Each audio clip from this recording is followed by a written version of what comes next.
El primer ministro de Armenia, Pashinyan, humilló públicamente a Putin en el Kremlin.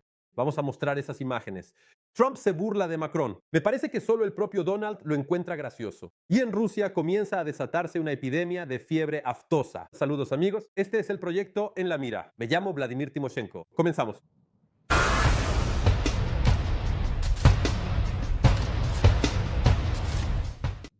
Entonces el primer ministro armenio Pashinyan llegó a Moscú para reunirse con Putin. Pero todos pensaban que, como de costumbre, todo se desarrollaría en el formato de Pashinyan cantando alabanzas a Putin. Pero no, esta vez el líder armenio decidió burlarse de Putin en su propio territorio. También mencionó la libertad absoluta en las redes sociales en Armenia, pese al bloqueo de Internet en Rusia y la democracia en el Cáucaso.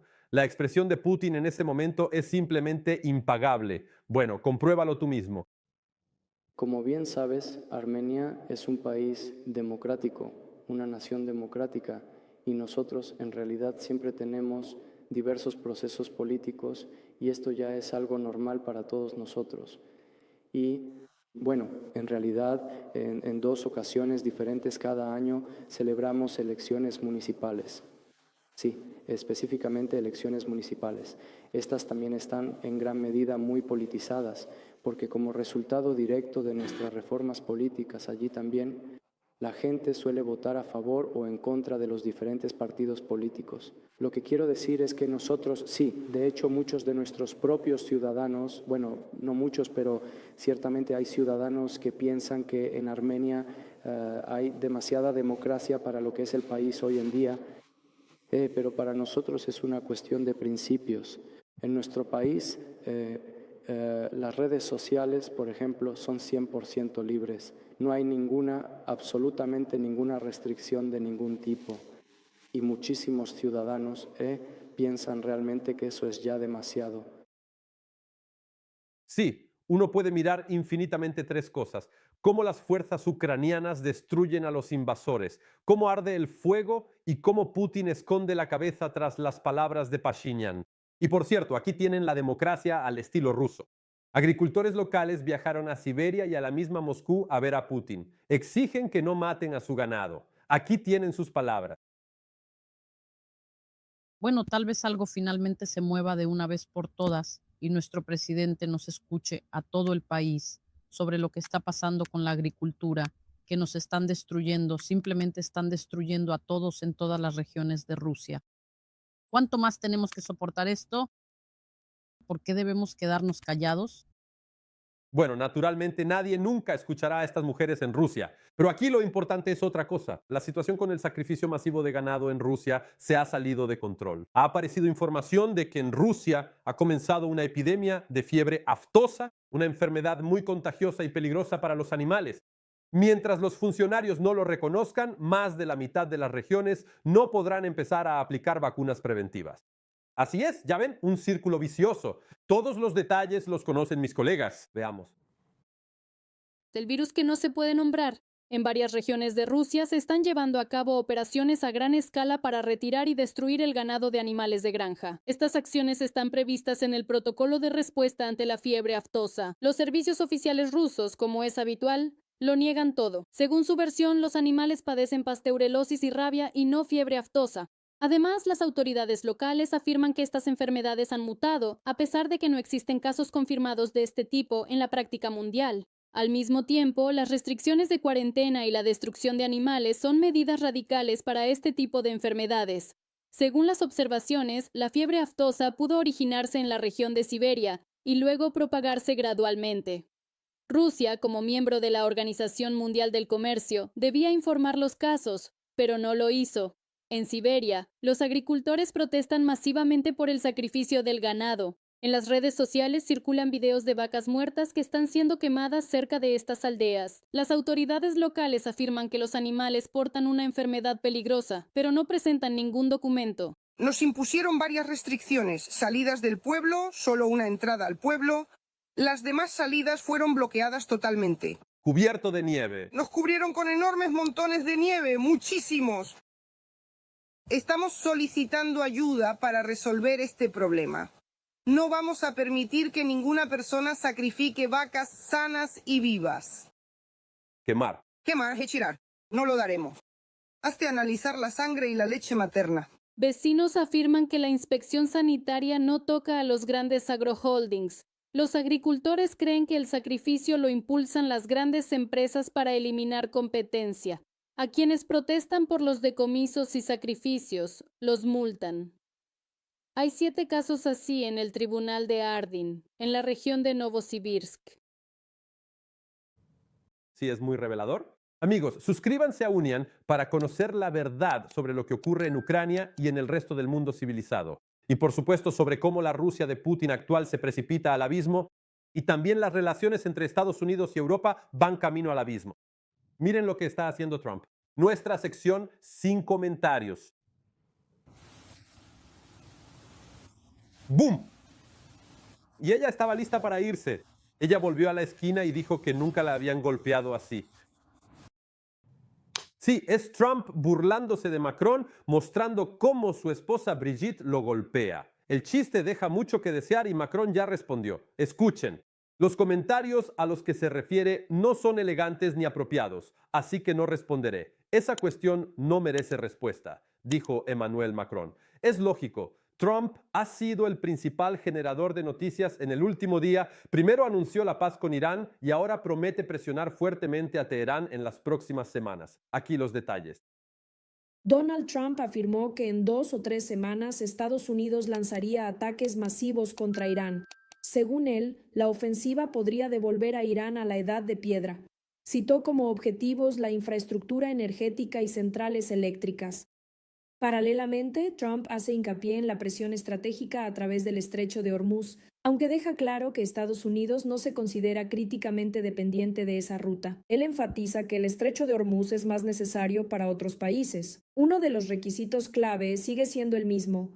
El estrecho debe seguir abierto a la libre navegación. La reacción de Irán resulta más interesante. Teherán ha declarado que no piensa someterse a ultimátums y considera posibles nuevas restricciones en el Estrecho de Hormuz ante la presión de Estados Unidos. Lo curioso es que Donald Trump afirma que Irán fue quien tomó la iniciativa de establecer contacto. Según él, en Teherán hay un nuevo gobierno más sensato que quiere terminar la guerra y busca negociar condiciones. Aquí surge la gran contradicción, pues Irán dice algo muy distinto. En Teherán niegan negociar con debilidad y mucho menos confirman supuestas peticiones de paz.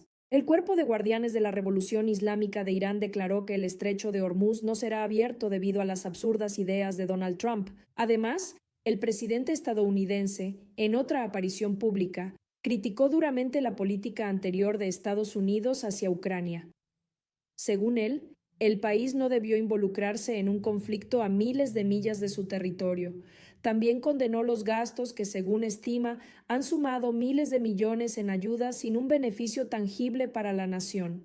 Trump destacó que el anterior líder estadounidense, según sus palabras, pagó de más a Kiev sumas considerables, agotando las reservas de municiones de Estados Unidos. Ahora, según él, Washington se ve obligado a aumentar su propia producción de armamento. Esta crítica coincidió con declaraciones anteriores de Trump sobre las condiciones para una futura ayuda militar.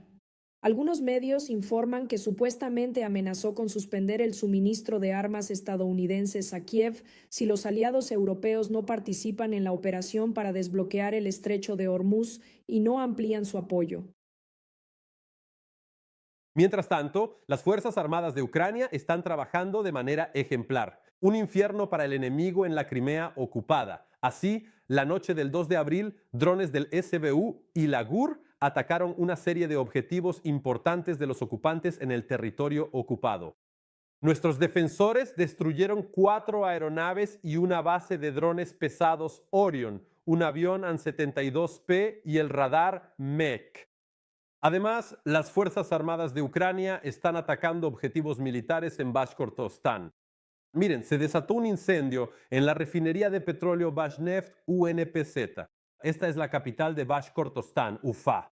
La defensa rusa brilló como siempre. Uno de sus misiles cayó en un edificio residencial de varios pisos. Golpea a los tuyos para que los extraños tengan miedo. Además, el Ministerio de Defensa ruso anunció la captura de Lugansk por parte de los ocupantes. Supuestamente la han capturado por completo, completamente. De esto, informan los rusos. y se ha informado que las unidades del Grupo de Tropas Oeste han completado la llamada liberación de la República Popular de Lugansk.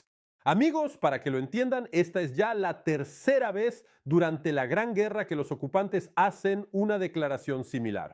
Así que hablemos con más detalles sobre este bulo por parte de los fabuladores rusos, bueno, es decir, criminales de guerra. Vamos a verlo. Ucrania frustró el mayor asalto motorizado ruso en Slaviansk del año. Así lo informó el 7º Cuerpo de Asalto Aéreo de sus Fuerzas Armadas. El éxito fue de la 81ª Brigada Aeromóvil. Los ocupantes emplearon 16 motocicletas, actuando en varios grupos de 3 o 4 vehículos motorizados cada uno. Así, el enemigo buscaba quebrar las posiciones de los paracaidistas y unidades vecinas, pero fueron detectados. Las acciones de asalto fueron detenidas. La infantería que intentó desembarcar fue eliminada por los militares ucranianos.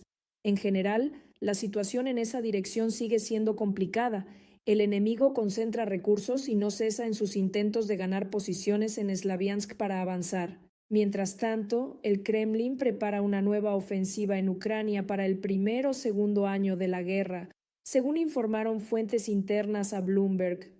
Los objetivos militares rusos para 2026 buscan tomar el resto del Donbass y otros territorios clave para fortalecer la posición de Moscú en las negociaciones de paz.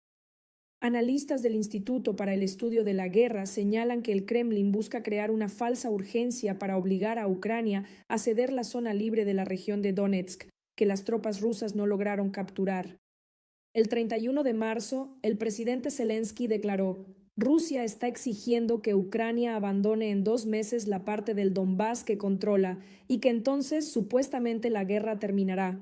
Los analistas del Instituto para el Estudio de la Guerra consideran que estas afirmaciones rusas son falsas, ya que las tropas de la Federación Rusa intentaron capturar la línea de fortalezas del Donbass en 2014 y 2022, pero sufrieron derrotas. Las contraofensivas ucranianas están frenando los avances rusos. En el informe se señala que en el invierno y la primavera de 2026, las Fuerzas Armadas de Ucrania lograron los mayores éxitos en el campo de batalla desde la invasión de Ucrania en la región de Kursk en agosto de 2024 y la contraofensiva de 2023.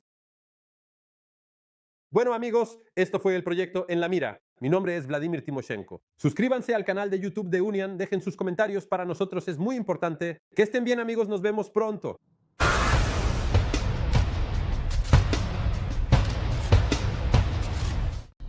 Incluso el mayor fanático de la guerra ya no puede negar lo evidente. Putin reconoció recientemente que la dinámica de los principales indicadores macroeconómicos de la economía rusa se ha vuelto negativa. ¿Qué se esconde realmente tras esta vaga formulación? Vamos a averiguarlo. Rusia está acabada. Putin admitió abiertamente que la economía del país se había derrumbado. Las estadísticas lo confirman. En enero de este año, el Producto Interno Bruto de Rusia registró una disminución de un 2,1% respecto al año pasado. La producción industrial disminuyó un 0,8%. La mencionada caída del PIB fue la primera desde el año 2023. Las previsiones empeoran y la perspectiva de una nueva recesión podría acarrear graves consecuencias sociales y económicas. La noticia de que en el Kremlin hubo una reunión de emergencia durante la noche con la participación de Putin, Mishustin, el primer ministro y el bloque económico se ha vuelto algo casi rutinario. Es decir, da la impresión de que se reúnen constantemente en una composición ampliada, discutiendo cuestiones económicas. Sabes, si decimos que todo va bien en la economía, pero en la práctica, bueno, no todos los días, pero muy a menudo, varias veces a la semana, se celebran reuniones nocturnas en el Kremlin que duran mucho tiempo, entonces probablemente algo no está bien. Las fuentes oficiales en Rusia ya registraron una fuerte desaceleración económica. En 2025 fue de alrededor del 1%, siendo mucho menor a lo que las autoridades esperaban. La crisis afectó a la mayoría de los sectores. De las 28 principales áreas económicas rusas, 21 terminaron el año con cifras en rojo. Se redujeron la extracción de materias primas, la industria metalúrgica y la industria ligera. Además, por primera vez en 15 años, la producción de alimentos disminuyó. Ahora, un indicador del que a menudo se suele hablar es que en Moscú han empezado a cerrar restaurantes. ¿Por qué están cerrando los restaurantes? Porque las personas que normalmente comían en restaurantes ya no tienen suficientes recursos para hacerlo. Por lo tanto, ya no gastan dinero en restaurantes y los negocios no obtienen ganancias suficientes. Además, en Rusia, desde enero, el IVA subió del 20 al 22%. Se incrementaron las tasas, otros pagos, y se redujo el número de beneficiarios de exenciones. Para el año 2026, Rusia pronosticó inicialmente un crecimiento de más del 2%, pero luego lo revisaron a la baja al 1,3%. No solo podría ser incluso más bajo o negativo, algo que ya se debate. El Centro de Análisis Macroeconómico y Pronósticos, mencionado por mí y cercano al ministro de Defensa ruso, está muy cerca del poder y afirma que, de hecho, la recesión este año es más que real. Es decir, no se trata de un +1 o un +0,8, sino de un -0,1 o un -0,3, pero será negativo. O sea, ahora en Rusia se está discutiendo seriamente la cuestión de si este año habrá algún crecimiento en absoluto. La desaceleración económica amenaza al presupuesto de la Federación Rusa con la pérdida de ingresos no petroleros, pese a la subida del IVA y de impuestos para las pequeñas empresas. Según los cálculos de los especialistas rusos, el erario podría dejar de recibir 500.000 millones de rublos en IVA y unos 200.000 millones en impuestos sobre la renta. Aún no ha terminado el primer trimestre del año en curso, y ya en el espacio mediático ruso se escucha la frase de que es necesario hacer un recorte presupuestario. ¿Qué es un recorte presupuestario? Esto sucede cuando dicen, ¿saben? No podemos permitirnos los gastos que habíamos planeado originalmente, así que vamos a tener que reducir estos ingresos, pero bueno, esto resulta ser algo lógico. Y suele ocurrir, por ejemplo, hacia el mes de octubre, cuando ya está claro que el año está por terminar, que no se logra cumplir con el presupuesto aprobado a principios de año. Y en consecuencia, inevitablemente, hay que tomar ciertas medidas. Pero aquí escuchamos estas declaraciones en marzo. La crisis en Rusia puede estallar en cualquier momento, ya que incluso ahora la mayoría de las regiones rusas declaran que no tienen fondos suficientes ni siquiera para el gasto prioritario, el pago de los contratos con los militares que van a la guerra contra Ucrania. El presupuesto que se aprobó en esencia, pues a finales de diciembre, ya sabe, bueno, de nuevo hace 3 meses, es irrealista. Esto se mencionó cuando fue aprobado, pero en ese momento lo principal era aprobar el presupuesto. Ahora se reconoce esa falta de realismo. La decisión de la alcaldía de Moscú de reducir un 15% el personal y el anuncio de que el gabinete de ministros reducirá un 10% los gastos son ya acciones reales y concretas. Por eso, ante tales acciones, decir que la economía va perfectamente resultaría algo muy tonto. Economistas advierten que Rusia sufre una crisis militar típica, más gasto militar, déficit, combustible y comida más caros. Es evidente que a pesar de que en marzo habrá más ingresos provenientes de los sectores, digamos, petrolero y gasífero, aunque tampoco es un hecho, porque por lo general ahora han subido los futuros, pero lo que llega este mes son los resultados de los meses anteriores, así que es muy posible que el déficit presupuestario previsto para el año se cumpla al finalizar el primer trimestre. Por eso, los ingresos débiles, la desaceleración económica y el alto gasto bélico seguirán presionando las finanzas del país.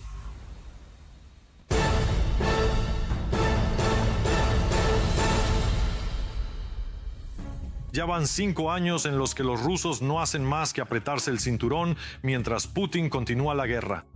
A los mineros les va casi peor que a cualquier otro trabajador. Después de las sanciones europeas impuestas contra la industria del carbón, las minas llevan mucho tiempo al borde del cierre y ya nada puede salvarlas. Veamos los detalles sobre las convulsiones de los mineros de Putin. La industria carbonífera rusa sigue sumida en la peor crisis desde principios de los años 90, y la situación es tan crítica que incluso las autoridades hablan de crisis.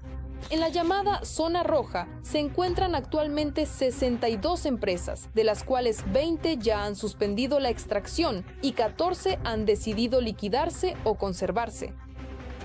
Sin duda, lo primero que hay que entender es qué es la industria del carbón en Rusia. Se trata de una industria que en gran medida se construyó históricamente bajo el principio de que en Kuzbás y en menor medida en otras regiones de Rusia se extrae carbón que se suministra habitualmente a la Unión Europea. Es decir, esta es la base del bienestar económico de la industria del carbón, porque sí, existe el consumo interno, pero ante todo el dinero lo generaba la exportación a la Unión Europea. En agosto de 2022, la Unión Europea introduce otro paquete de sanciones. Ya he perdido la cuenta de cuál era ese paquete, en el que se establece que ya no se comprará más carbón a Rusia. Así, desde el inicio de la invasión, las pérdidas en la industria del carbón han crecido rápido y el año 25 resultó crítico en ese sentido. Las empresas rusas declararon que está bien, que se reorientarían hacia otros mercados, principalmente hacia China, pero China tiene su propio carbón. En consecuencia, China dejó claro de inmediato que no necesitaba volúmenes tan grandes. Y aquí es precisamente donde radica la causa de la crisis económica de la industria carbonífera rusa. Su principal mercado de ventas, que era la Unión Europea, les fue cerrado. Los mercados alternativos simplemente no pueden absorber la cantidad de carbón que Rusia podría suministrarles. El año pasado, las carboníferas recibieron beneficios fiscales como el aplazamiento del impuesto a la extracción y las cotizaciones al seguro social, pero esto no resultó ser una panacea. Por ello, hoy se plantea la cuestión de una medida impopular para el Kremlin, el cierre de minas. En 2025 comenzaron las conversaciones sobre que las empresas carboníferas son cada vez más deficitarias. Bueno, eso es lógico, ya que la principal fuente de ingresos ha desaparecido, pero además son ellas mismas las que generan estas pérdidas.